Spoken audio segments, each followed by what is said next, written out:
Welcome to SPEW, Spectrum People Enjoying Wizardry. I'm Queerness, and I have Asperger's syndrome. I'm Lavender, and my daughter Abby Cadabby has nonverbal autism. And I now call this 6th meeting of SPEW to order.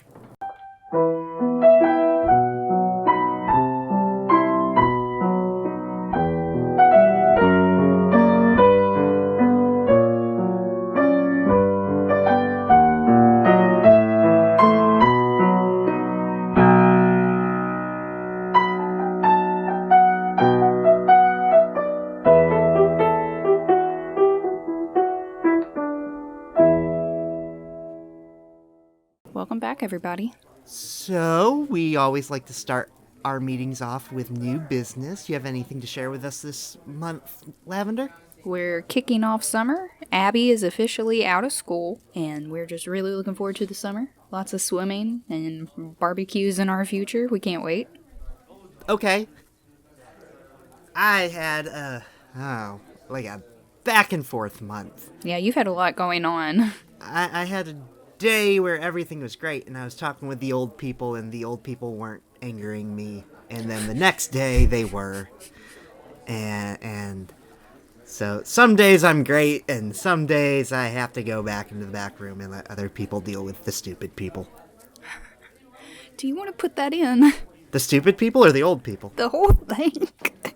Let's just rephrase and say that queerness works with the general public and electronics. And sometimes the older population... The old people are stupid. The older population doesn't understand how they work, and it is trying at times. Think about your great Aunt Muriel constantly ask you how to log into iCloud. Constantly. I can't blow her up, though. So it's challenging. Okay, what else have you had? Queerness, yeah. If I forget my medicine one day, then my whole next week is bad. Oh. It's rough. One day, really? Yeah. And it's usually like the third day is the worst. Yeah. So do you have like an alarm set? I don't know how to organize, so like if I forget it, to have it like with me. I have the problem if I forget whether or not I've taken it, it's immediately after I take it. Yeah, I do that too. And I've been in a play this month, and so schedule's been crazy, and I'm tired. Everyone else is tired because everyone else has to work different shifts. And When's the play over? next week. Okay. Then I believe you should take some time off afterwards and rest. Oh, see, I'm directing a play next month. Oh, queerness. You signed up for a lot. But that'll be fun, directing. Are you looking forward to it? Yeah, we're doing the complete works of William Shakespeare abridged. Ooh. Ooh. That'll be fun. I'll have to come and see that. And we are starting a new segment this month because we keep missing important dates. Yes, we do.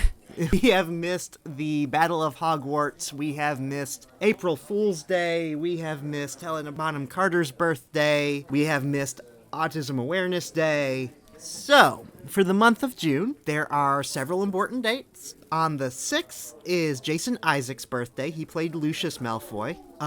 June 18th is Autistic Pride Day. Woohoo. It is also the anniversary of the Battle of the Department of Mysteries, which is the official beginning of the Second Wizarding War, as well as the death of Sirius Black. The 22nd is Matthew Lewis's birthday. He played Neville Longbottom. Neville. And then the 24th is the anniversary of the death of Cedric Diggory, and the 30th is the anniversary of the death of Albus Dumbledore. Which I just had to rewatch last night, and it made me really sad. I'm still not over it. Everything seems to happen all at once. Like, everything that is like the major climax of every book happens in June. J.K. Rowling has an affinity for June. I think she just uses the same calendar for every book. I think she just really likes the summer months. But school doesn't exist in the summer. I just remember like a lot of central stuff happening during the summer. You mean the first 5 chapters of every book? Yeah. Lots of character development during the summer. This month, we have decided to watch Arthur. Arthur has made some news this month after featuring Mr. Ratburn's wedding, in which he married a male character. So, we did watch that, but that's not what we're going to talk about today. No. Arthur has always been a show that has been about real-world issues and dealing with them in a way that's very much just, this is the way it is. Just real quick, what did you think of the wedding episode? I I loved it. I thought it was funny. Like, literally, I laughed out loud in several parts of it. And I thought it was greatly executed for a children's show. I was a little bit disappointed in the fact that they didn't talk about it at all. Yeah. It just kind of happened and then they moved on. Well, and I think they did that on purpose to maybe, like, if the children did have questions after watching this Arthur episode, maybe they should go to their parents. I mean, I agree. I think they could have, like, brought it up in a delicate way, at least. But, no, I think they just handled it like, okay, Mr. Ratburn's married. Okay, but what we are actually going to be talking about today is a couple episodes that aired. The first one aired back in 2010 and introduced a character named Carl. Mm-hmm. Carl has Asperger's syndrome, but he was introduced in 2010, which was 3 years before it was part of autism spectrum disorder. So in this first episode, they just say he has Asperger's syndrome. He's actually in, 9 episodes technically. 6 of them he actually has speaking parts in. But we watched 2 main ones featuring him. And the first one was called When Carl Met George. And it actually aired April 5th. For Autism Awareness Month. Because actually both of these episodes aired April 5th. Huh. They did name the episode George and the Missing Puzzle Piece in some regions. That's what I saw.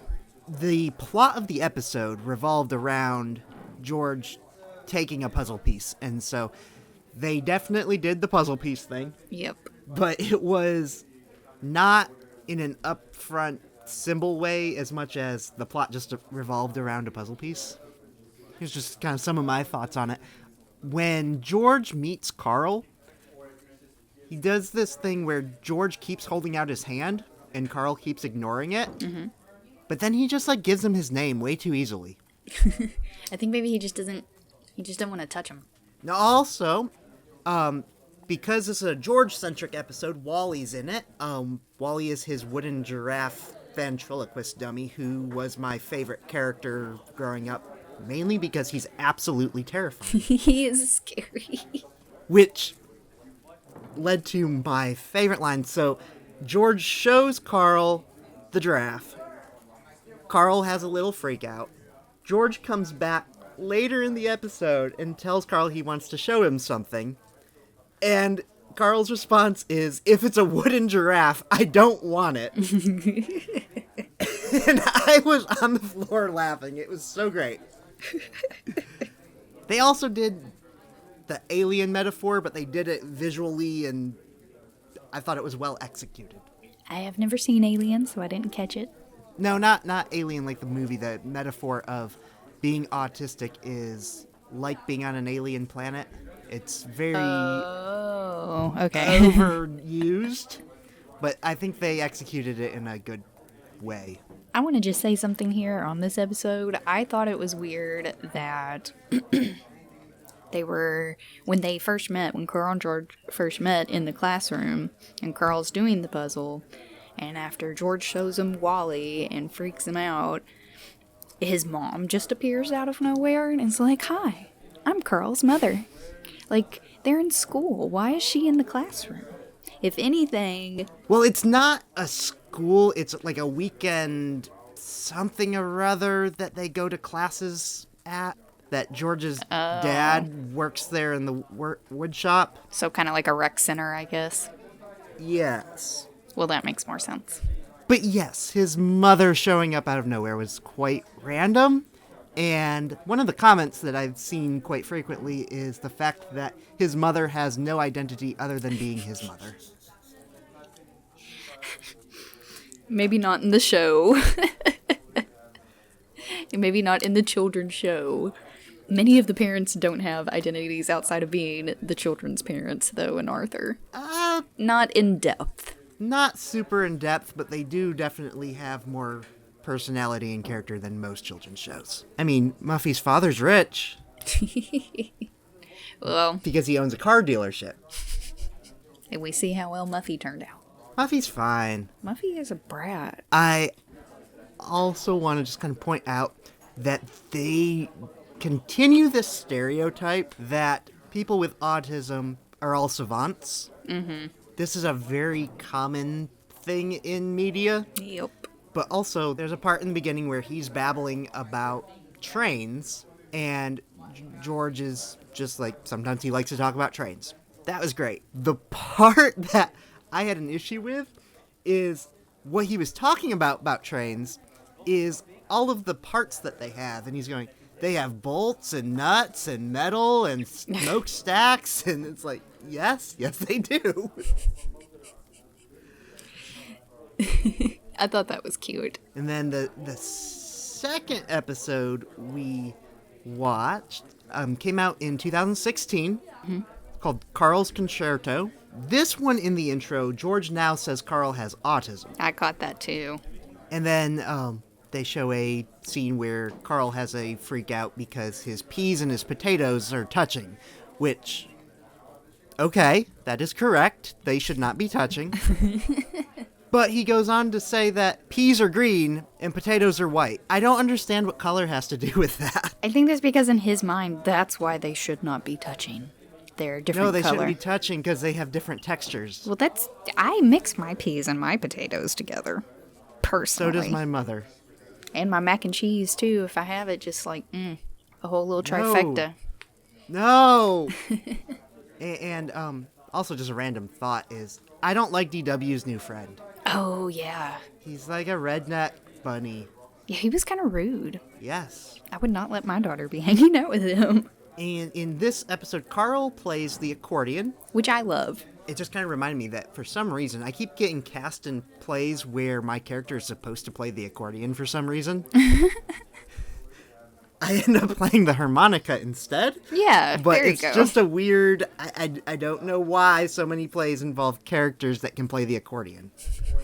But then there's this great moment where basically Carl can't say no. George asks him to do something, and he's just like, yep. And his mom's like, you know you're allowed to say no, right? And he's like, I know. I liked that.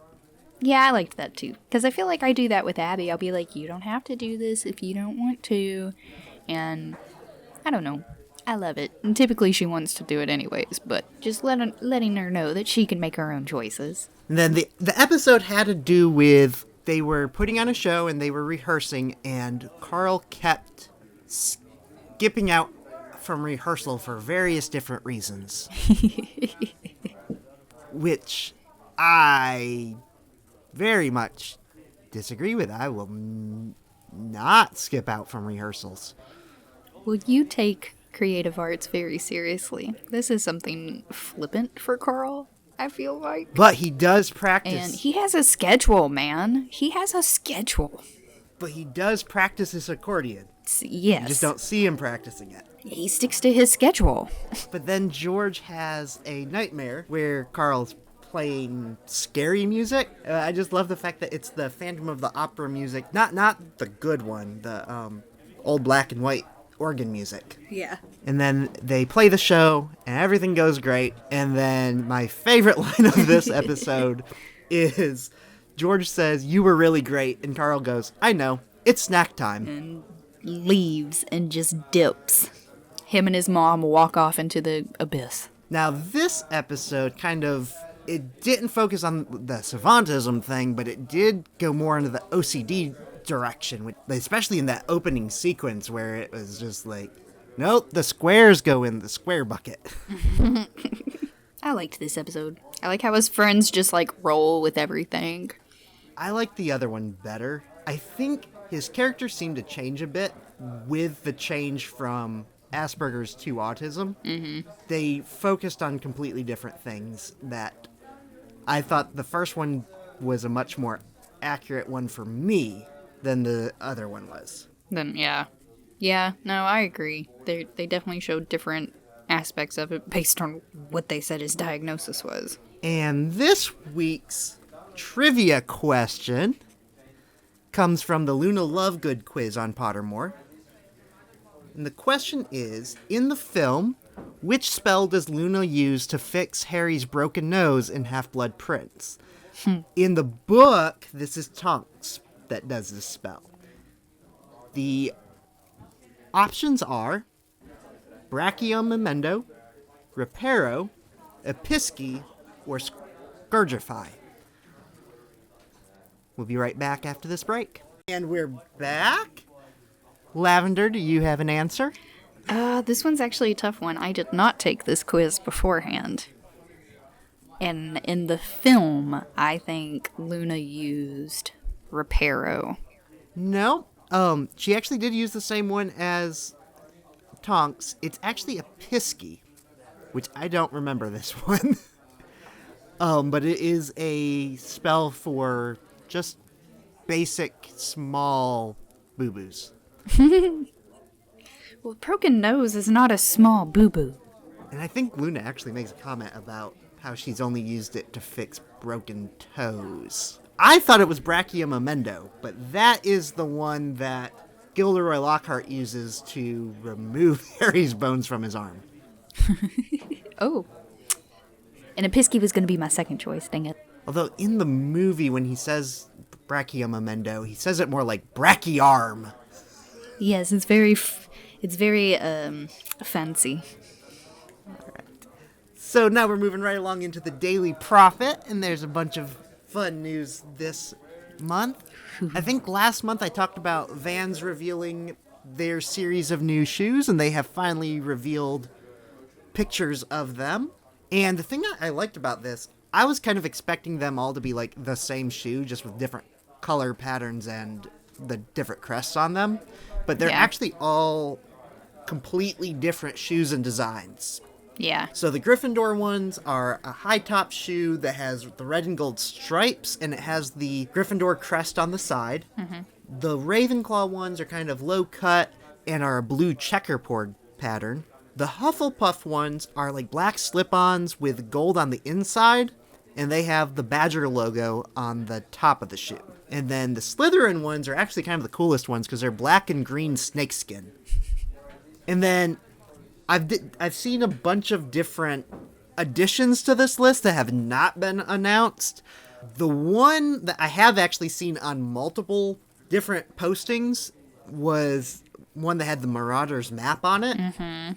But there was like a couple other ones that I seen that didn't look as real. But that one, like, it had the same logo that the other ones had on the inside and stuff. So, not sure. I know, and the ones that aren't confirmed to be real are all the ones that I want. There is more information about Hagrid's Magical Creature Motorbike Adventure. Mm-hmm. They have released images of a Hagrid animatronic, which everyone's talking about how realistic it looks. I'm just like, it looks like an animatronic. Yes, it does. But they did make it using scans of Robbie Coltrane, and he came in to provide new voice work for it and stuff, so that's cool. You can actually see a picture of it, and, you know what, I don't know if I posted the picture of the Vans or not, but on our Instagram page, we've got some of these pictures, and I keep some of that stuff on there. That is at SPEWpod. Also, this is the first U.S. roller coaster to feature a 17-foot vertical free fall drop. And I believe what that means is it shoots straight up and then just falls straight back down. On a track, though. I don't think it leaves the track. No. It's also going to be the longest coaster in Florida at over 5,000 feet long. Of course. And it will feature 7 distinct launches. What do you mean by that? I believe that means it will stop and then go again. Oh. where most roller coasters have like one launch and then you just kind of go around a couple times. This one will shoot you several times. Okay. Also, even though this was not in the list of officially announced creatures, a unicorn has been spotted being installed. So there'll be a unicorn. Yes. Harry Potter and the Cursed Child has announced another show opening in Toronto next year. Go Canada. And I really don't know what the point of this one was, but it was okay. John Williams collaborated with violinist Anne-Sophie Mutter for a new arrangement of Hedwig's theme for the violin. And it's pretty. Of course it is. It's a violin.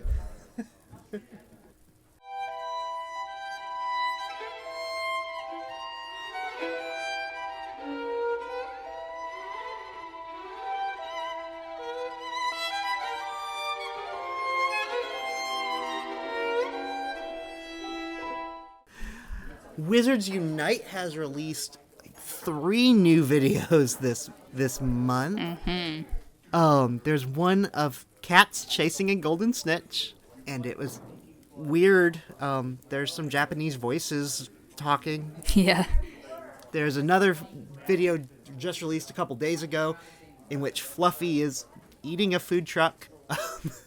That was actually first released in the trailer, though. So there was the first full-length trailer that featured a couple new scenes. There's the Monster Book of Monsters robbing a store and a bunch of Death Eaters taking over a soccer game. Mm-hmm. But still no official launch date yet. We were really hoping something would happen over the weekend as we recorded this, and alas, no. Some Fantastic Beasts news. So Fantastic Beasts 3 has been pushed back, and they have officially set a release date for November 2021. Oof. So that one's a ways off. More information about Johnny Depp and Amber Heard. He is now accusing her of faking the bruises, and is citing security footage from a week prior to when she's claiming she had the bruises, which doesn't really make sense, but okay. And he's also claiming that she was the one that was on drugs and abusing him. And as of May 4th, there hasn't been any updates on this, but he has still not been offered a contract for Fantastic Beasts 3 yet. And most of the other cast has been offered something. Hot mess. That is all I'll say. Lego has announced 5 new sets coming out this year. These ones are going to be based on Prisoner of Azkaban and Goblet of Fire. They're going to be Buckbeak Rescue, Expecto Patronum, which is going to be the lake with some Dementors and a Stag Patronus, and the Night Bus. The Goblet of Fire ones are going to be the Hogwarts Clock Tower and the Hungarian Horntail Challenge. Oh, and they're also releasing a advent calendar. Lego is? Yes. Have you never had a Lego advent calendar? No. You get a Lego piece every day. One? Well, no, it's usually like either a minifigure or some really small, like 3 or 4 piece thing, like a wheelbarrow. Oh, okay. Something else that kind of made news is J.K. Rowling not posting anything. Every year on the anniversary of the Battle of Hogwarts, she always apologizes for killing someone, and she didn't do that this year. She did, however, change her Twitter banner to a picture of stars. So a lot of people are speculating that that is referring to Sirius, since Sirius is the brightest star in the sky. Okay. Big announcement this month. Wizarding World Digital. So, Wizarding World Digital is a collaboration between Pottermore and Warner Brothers. And so, they are teaming up to unify everything into one website for both Harry Potter and Fantastic Beasts, and that this should hopefully help with any kind of copyright issues, because, Pottermore was completely independent from the movie series. Mm-hmm. The new website is going to be wizardingworld.com. And it is currently up. The only thing you can do at the moment, though, is create your Wizarding Passport, which is going to be the new login system for the Wizarding World going forward. It imports all of your house and Patronus information from Pottermore, and then you can select, there's like 6 categories that you select your favorite items from, but then you can only share 3 of them on your passport image that you can then share on Facebook and Instagram. It's interesting. I'm quite excited for it, actually. We just need an app now. This one actually runs pretty well on phones. They've optimized it very much for it. There is also a new series of books that's been announced called Harry Potter, A Journey Through something. And there's going to be 4 books, but they are based on the History of Magic book that was published by some British library. And so I don't know if there's going to be a lot of new information or if it's just going to be a rehashing of the other book, but they're going to be shorter versions of it. More books for my collection now. That is all of our Harry Potter news this month. On autism news, HBO started a new 6-part docu-series called On Tour with Asperger's Are Us. Yep. It follows a 4-man comedy troupe, all the members of Asperger's, and they are going on their first cross-country tour comedy show. This isn't the first documentary about them, though. Netflix did one on them a couple years ago. Mm-hmm. I have not had a chance to watch it yet. I haven't either, but I have planned on doing so. I was waiting for Game of Thrones to end, and now it's over. That is a good way of putting it. Now I have more free time, and you can bet that that is on my list, while I still have free HBO. The Lancet has put together a new autism panel, and this is going to be a group of 20 autism researchers from around the world. They've met once last month, and they'll meet 2 more times before making their recommendations next year. But basically, it's just a group of researchers that are coming up with guidelines for care and policy and research for going forward. And for some reason, they were at least one of them was really into trying to find a commonality with dementia, because there's no research on it. So, well, I guess in the name of research, but okay. But basically, it's just going to be a panel to come up with new guidelines for the following year. That's exciting. And also want to talk about Clay Harville. He just graduated from Western Kentucky's Kelly Autism program with a degree in special education and elementary education. So the Kelly Autism program was started in 2005, but it mainly works with elementary through high school students. But Clay started at Western Kentucky in 2014, and so they worked with him and his teachers, and he had a private dorm room. They organized special social events. He had one-on-one time with his instructors and more time on tests. That is basically about it, which actually sounds not very different than my IEP through high school. That's exactly what I thought. Well, not specifically about your IEP, but I made that parallel too, that it very much just sounded like an IEP for college students. And I misunderstood the headline, the way it was worded. I just thought it was saying that he had a special education degree. Nope. Like it was like a special degree, but no, it's a degree in special education. I think that he will, I don't know this kid, obviously, but I think from reading his article and just hearing his approach, I think he's going to be a great teacher, Mr. Hartville. I think that's everything I had planned. I feel kind of sad. As always, guys, don't forget to give us a call. We would love to get your voicemails or your howlers, and you can call us at 407-706-SPEW, 407-706-7739. Or there is now a new way that you can send us a howler by clicking the link in the description of the episode. Oh. And you can also send us some owl mail at spewcast@gmail.com. Be sure to check out our Instagram, SpewPod. Our Twitter is @SpectrumPeople. And of course, Facebook.com/SpewCast.